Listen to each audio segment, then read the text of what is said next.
Next topic है हमारा गॉसिस theorem and गॉसिस law. ये इंपॉर्टेंट टॉपिक है हमारा गॉसिस लॉ एंड गॉसिस थ्योरम।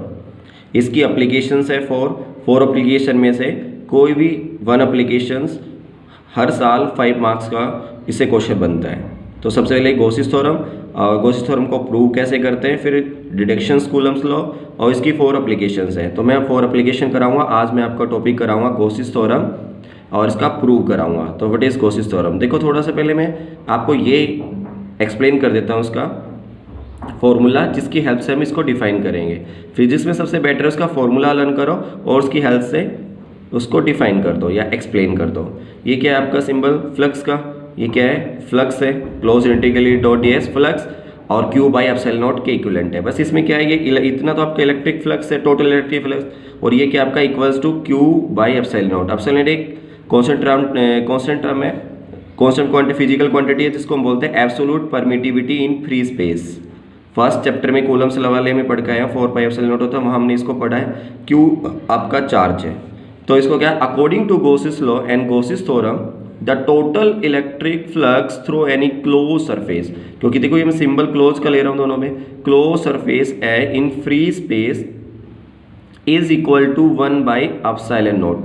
फॉर्मूले से डिफाइन किया है 1 by epsilon not times the total electric charge, total electric charge in close surface. यहाँ क्लोज सरफेस भी लिख सकते हो आप, यहाँ भी छोड़ सकते हो इन क्लोज सरफेस, ये क्लोज सरफेस के लिए। तो ये क्या था आपका गॉसिस लॉ को हमने एक्सप्लेन करा था किसके, इस फॉर्मूले के अकॉर्डिंग। ये आपका टोटल इलेक्ट्रिक फ्लक्स है जो किसके इक्विवेलेंट है 1 by 4 pi epsilon not times of the total electric charge in unclose surface. Clear. अब आते हैं इसको प्रूव कैसे करते हैं। प्रूव क्या है, ड्रा इमेजिनरी सरफेस, एक स्पेरिकल इमेजिनरी सरफेस हमने ड्रॉ कर ली और इस ड्रॉ इमेजिनरी सरफेस पे क्या है ई जो यूनिफॉर्म है और ये क्या है सेंटर पॉइंट, यहाँ आइसोलेटेड चार्ज है। आइसोलेटेड मीन्स पता है आपका does not effect the external influence, बाहर का कोई इस पे इफेक्ट नहीं होता, आउटसाइड इनसाइड का कोई इफेक्ट नहीं है, चार्ज सेम रहेगा, इफेक्ट नहीं करेगा temperature pressure other physical quantity. तो ये consider a small element who surface area ds and electric flux d phi. ये क्या है direction of electric field vector quantity, N cap direction को शो कर रहा है, ये आपका एरिया वेक्टर परपेंडिकुलर डिस्टेंस को बोलते हैं। और O से इस डिस्टेंस की पॉइंट, इसको A अज्यूम कर ले, पॉइंट A की डिस्टेंस क्या है R, इसकी डायरेक्शन को कौन शो कर रहा है R कैप। ये आइसोलेटेड चार्ज Q पॉजिटिव। इस डॉटेड लाइन को क्या बोलते हैं गॉसियन सरफेस, ये थी इमेजिनरी सरफेस। अब इसको प्रूव करते हैं। Consider isolated point charge place at point O, जो आपको यहाँ दिखाई देता है उस सबको यहाँ नोट कर दो कंसिडर में, और देन उसके बाद डेरिवेशन फॉर्म में इसको सोल्व कर दो। Total electric flux over the Gaussian surface S, तो ये हमने पढ़ रखा है डी ए फाई का सिंबल इलेक्ट्रिक फ्लक्स का, ये total electric flux close integral vector E dot area vector ds, close integral हो गया। अब डॉट प्रोडक्ट को सोल्व, इसके 2 मेथड्स हैं, एक तो इसको एरिया वेक्टर है ना, इन दोनों के वेक्टर यूनिट वेक्टर की हेल्प से फाइंड आउट करते हैं, और ये सिंपल है जो आगे 4 एप्लीकेशन में यूज भी होगा। तो बेटर है हम 4 एप्लीकेशन वाला करें, उसको ना समझाऊं आपको जिससे कि आपको कॉम्प्लिकेशन हो और बाद में कहो सर ये समझ में नहीं आया। तो बेटर है आप जो हम यूज करेंगे एप्लीकेशन में वही एक फर्स्ट मेथड करते हैं। अब क्या करते हैं E डॉट ds, तो E डॉट प्रोडक्ट में क्या था cos theta, E dot ds cos theta. अब यहाँ देखो एरिया वेक्टर और इलेक्ट्रिक फील्ड की डायरेक्शन दोनों क्या सेम है। अब डायरेक्शन सेम होती है तो थीटा की वैल्यू क्या होती है 0 डिग्री, अगर ये डायरेक्शन अपोजिट हो तो 180 डिग्री, अगर परपेंडिकुलर हो तो 90 डिग्री। तो यहाँ मैंने नोट कर दिया आपके लिए, यहाँ देयरफॉर करके आप नोट कर सकते हो area vector ds and electric field parallel, और थीटा वैल्यू 0 और cos 0 की वैल्यू क्या होती है 1। तो यहाँ वैल्यू हम रिप्लेस कर देंगे, ये तो एज इट इज चलता रहेगा लेफ्ट हैंड साइड पे, इसको हम इक्वल टू में ही रखेंगे डॉट ds कोस थीटा की 0 रखी, 0 की वैल्यू मैंने यहाँ शो करी है 1, तो यहाँ मैंने 1 पुट करा, इसको 1 से मल्टीप्लाई करेंगे तो क्या हो जाएगा वेक्टर सिंबल यहाँ से रिमूव हो जाएगा, close integral E dot ds। अब ये सरफेस थी, मैंने भी क्या बोला कि E की वैल्यू इस ओवरऑल सरफेस पे क्या होती है कांस्टेंट, तो लिखा है therefore since E is constant all over the Gaussian surface, इस सरफेस पे गॉसियन सरफेस की वैल्यू क्या है सेम है। अब सेम है तो लिखा कि कांस्टेंट तो बाहर ले लेंगे, ये आपका इधर सेम टू सेम चलता रहेगा। E क्लोज इंटीग्रल ds ये रख लिया। अब ये क्लोज इंटीग्रल ds क्या है एरिया। अब क्लोज सरफेस जो है जूम किया हमें स्पेरिकल, इस क्लोज इंटीग्रल का एरिया ds क्या हो जाएगा, स्पेरिकल का एरिया क्या होता है 4 पाई r स्क्वायर, डिस्टेंस को r जूम किया है और एरिया इसका क्या होता है 4 पाई स्क्वायर। तो यहाँ डिनोट भी किया है close integral 4 pi square. Equation first मान लिया, उसको इक्वेशन फर्स्ट में पुट कर दिया। ये एडिटिव नोट करते आ रहे हैं हम। तो ई इंटू में 4 पाई आर स्क्वायर। ई की वैल्यू क्या होती है, ये हम सेकेंड यूनिट में करके आए, 1 charge 4 pi epsilon naught R square. ये आपका क्या होता है कूलम्स लॉ के अकॉर्डिंग एफ की वैल्यू क्या होती है Q1 Q2 आर स्क्वायर और साथ में के यूज कर लेते। के की वैल्यू क्या होती है 4 पाई एप्सिलॉन नॉट। ठीक है, मैंने के नोट कर दिया, इलेक्ट्रोस्टैटिक फोर्स कांस्टेंट। अब इलेक्ट्रिक फील्ड की वैल्यू क्या होती है हमारे पास एफ अपॉन में क्यू।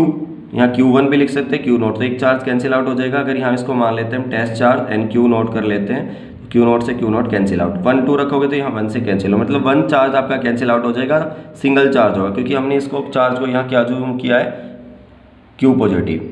तो यहाँ भी क्या रखेंगे Q आया है, यहाँ हम जो कूलम्स लाए हैं Q1 Q2 अज्यूम करते हैं, तो इसलिए वैल्यू आती है। अब इसको हम क्या यहाँ वैल्यू पुट कर दी।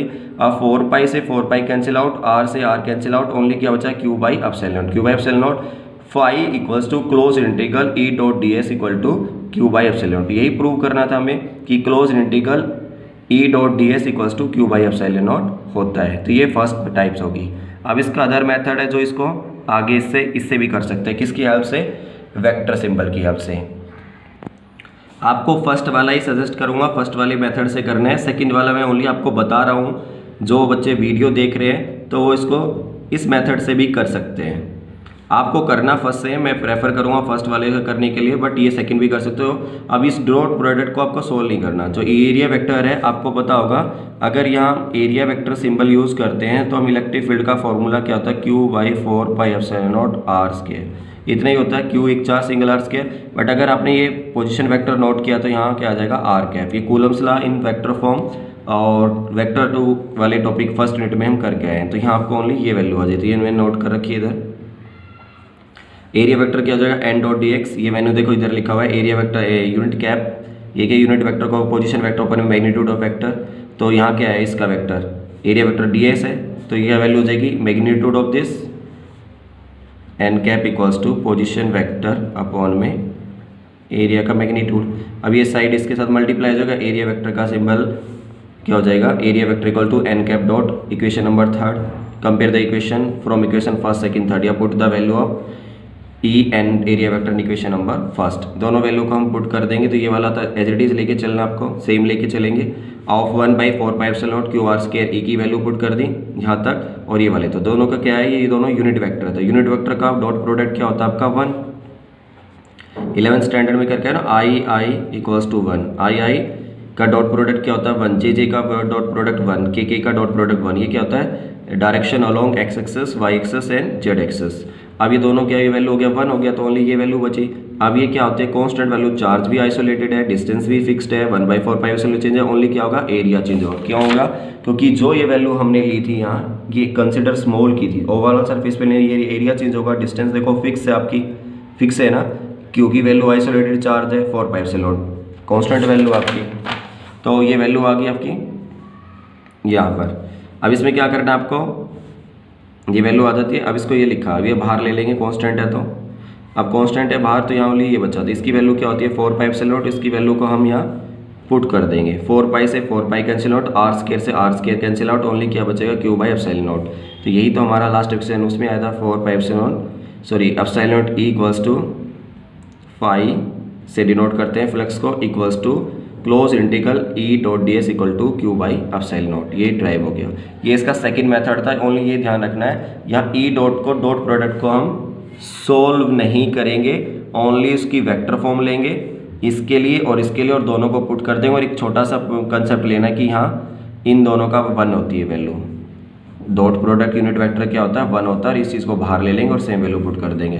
बेटर है आपका फर्स्ट वाला आपको करना है। उसमें क्या करना है आपको कि सिंपल सा करना है, यहाँ चेंज करना है डायरेक्टली, ये कॉस्ट हिट आ जाता है, कॉस्ट की वैल्यू 0 हो जाती है, की वैल्यू को बाहर ले लेते हैं। उसके बाद ये जो ये प्रोसीजर है पुट करने वाला, ये तो दोनों में सेम है, कॉमन है।